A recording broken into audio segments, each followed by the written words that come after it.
name is Aritra Basu. I would like to begin by expressing my humble thanks to Zakir and College Evening for giving me this opportunity to present my paper here at this August conference.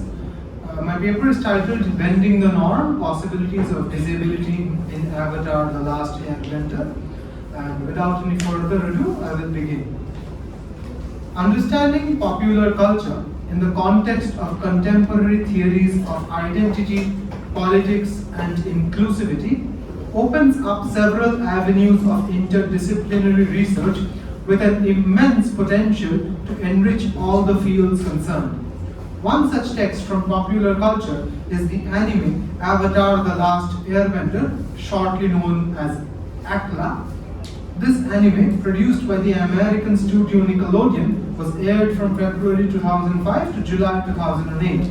The original airing time of the show becomes important insofar as it shows the progressive mindset of the creators Michael Dante DiMartino and Brian Konietzko, who, in making an anime that is primarily targeted at children, did not hesitate to insert some subtle and other overt social messages within the plot and subplots of the show.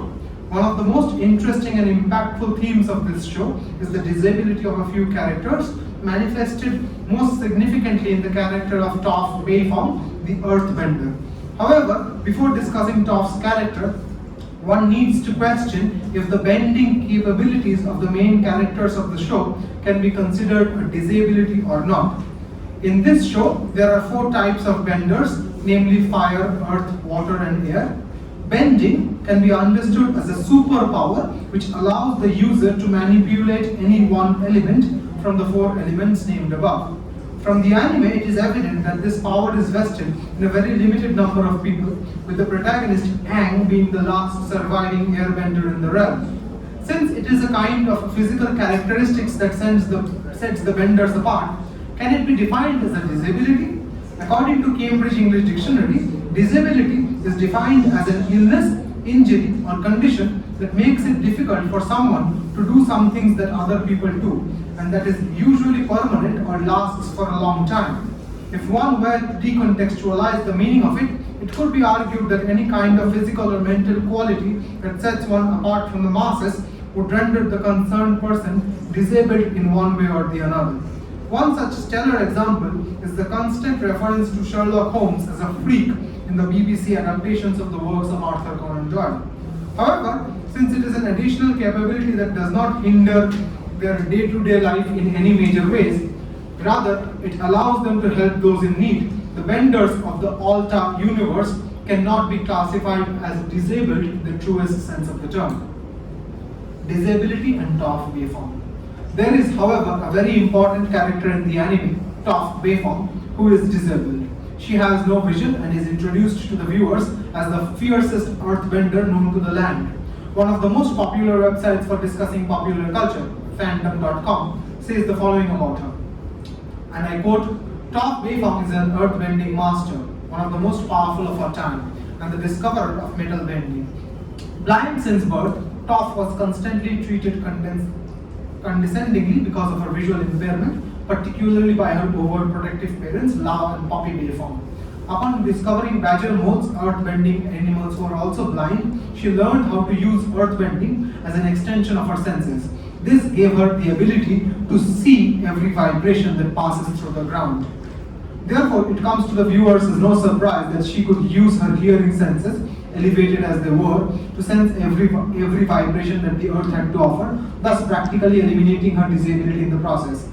However, this brings into question an essentially ethical conundrum. If her disability were to be eliminated by hurting her other senses, then what was the point of making her disabled in the first place? The nomenclature of the term disabled comes into the discourse here as a comparative term against the phrase specially abled.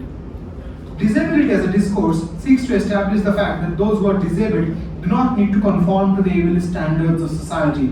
Even in their state of disability, they could indeed outdo the expectation that one has from them. Therefore, when Toph manages to be one of the bending masters who teaches Aang the art the art of earthbending, does it not become one kind of overcompensation for the disability? In the course of her anime, she also invents metal bending, something that was hitherto thought as unbelievable.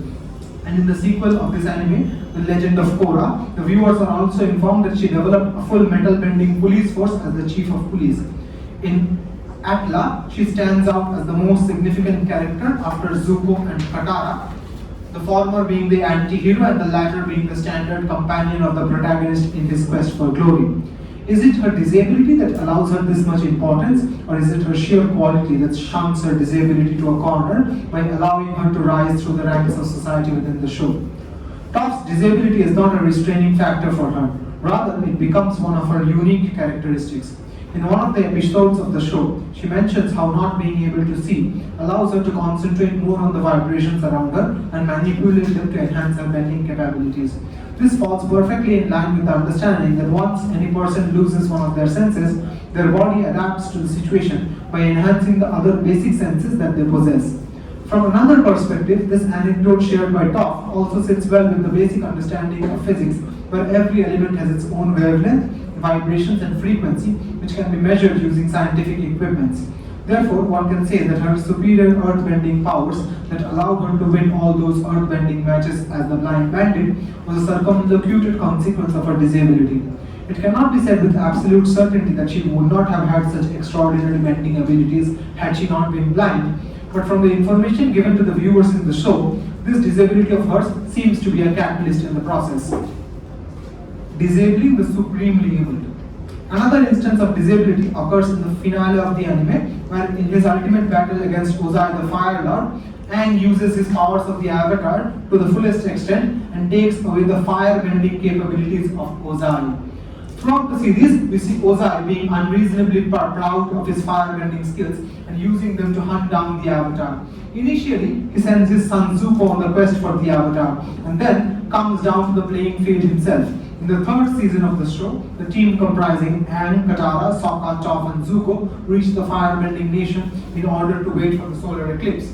Would it have been possible for Aang to strip Ozai of his powers had he not been aided by the eclipse?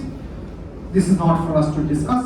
However, a more important question in this context is the stripping of a special ability by a superior power who allegedly sides with the morally right characters in the show.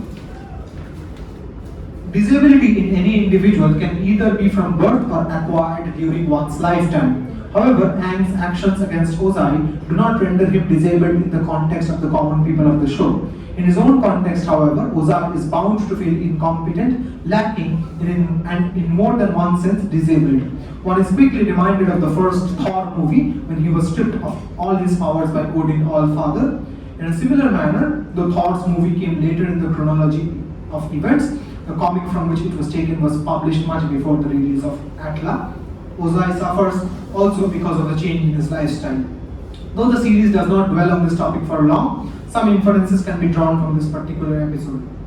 In a flashback, Aang recalls his conversation with the ancient turtle, but the latter had said that to bend someone else's power, your own spirit must be unbendable. Therefore, though bending in itself can be treated as a superpower of some dimension, taking it away would amount to making someone disabled.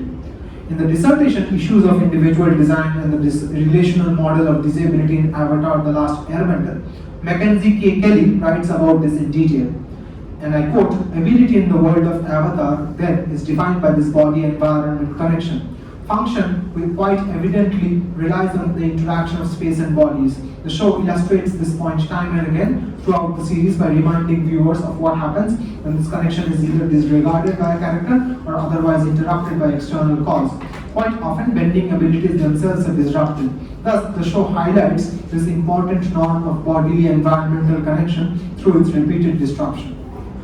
This environmental relation of bending with ability and the lack thereof is built throughout the narrative of the show and even continued in the sequel, The Legend of Korra. The question, therefore, is how the ability to bend an element is related to the loss of that same quality in a specific context where bending is understood as an additional ability that rests with a selected few of the citizens of the realm. Bending in Atla comes forward as a special ability that can be acquired in this anime, not as a superpower that only the superheroes have.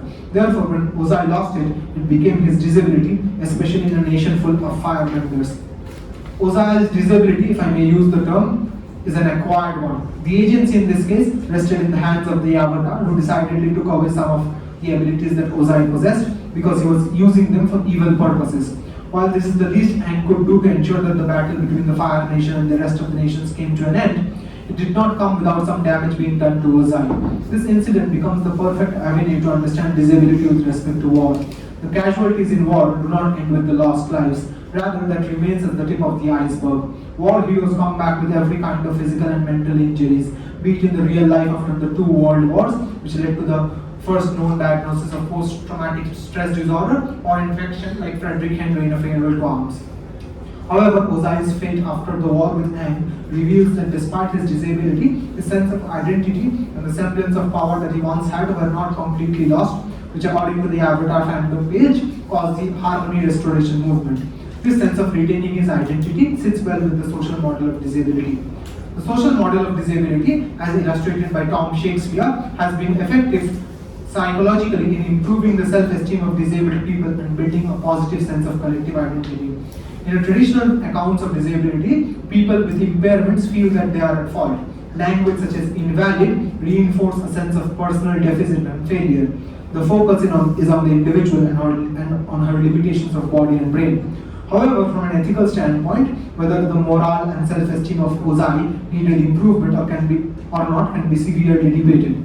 It is in his character that the ability of firebending is imbued to the highest potential, and thus when it is taken away from him, his disability becomes all the more difficult for him to bear with. This is not the case with Korra, who loses her bending capabilities at the hands of Amon in the first season of Legend of Korra. Her bending was eventually restored by Aang's energy bending. Therefore, with these instances, it becomes clear that, like some forms of disability, the lack of one's presence bending abilities can be restored by some superior powers, just like some forms of disability can be permanently treated through medicine, surgery, or a combination of the two. Thank you.